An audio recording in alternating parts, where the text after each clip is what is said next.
Government business. Order of the day number 2, Private Health Insurance Prudential Supervision Bill 2015. Resumption of debate on the second reading. I call the Honourable Assistant Treasurer.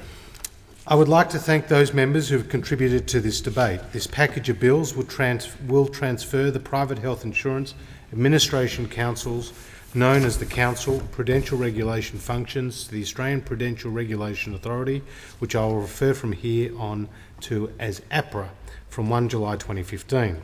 With this package of bills, the government is continuing to deliver on its commitment to a smaller, more rational government. This will, over time, result in lower costs for the private health insurance industry, while ensuring that the industry continues to remain stable and well regulated.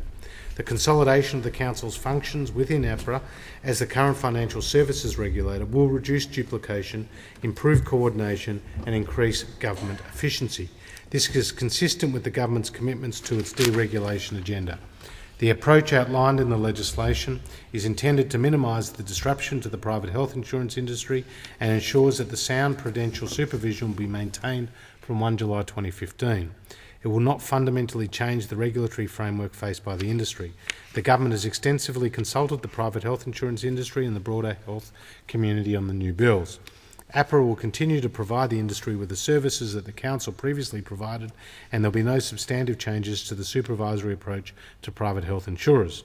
That means that private health insurers who are compliant with the current prudential framework will not need to take any steps in order to be compliant when the new prudential framework begins on 1 July. This package of bills sets out the prudential regulation framework to enable APRA to supervise the private health insurance industry, and with some exceptions will be the same as the existing prudential framework. The exceptions include aligning certain provisions to APRA's existing supervision regime, which will help APRA to remain efficient and cost-effective.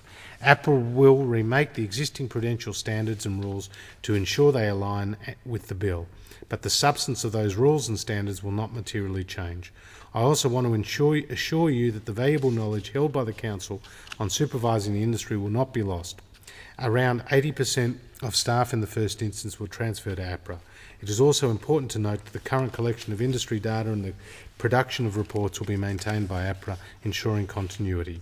The transfer of the Council's prudential regulation functions to APRA will, over time, result in savings to industry. These savings will be reflected in reduced annual supervisory levies payable by the private health insurance industry. I should reiterate that under these changes, overall policy responsibility for private health insurance policy, including premium setting, will remain with the Minister for Health under the Private Health Insurance Act. With this package of bills, we are fulfilling our commitments to a smaller government. I commend these bills to the House. The question is that this bill be now read a second time. All of those of that opinion say aye. To the contrary, no. I think the ayes have it. Clerk. Second reading, a bill for an act to regulate private health insurance and for related purposes. Is leave granted for a third reading to be moved immediately? I thank the honourable member. I call the Assistant Treasurer. I move that this bill be now read a third time. I'll put the question. All of those of that opinion say aye. To the contrary, no. I think the ayes have it. Clerk. Third reading, a bill for an act to regulate private health insurance and for related purposes. Call the Assistant Treasurer. I move that this bill be now read a third time.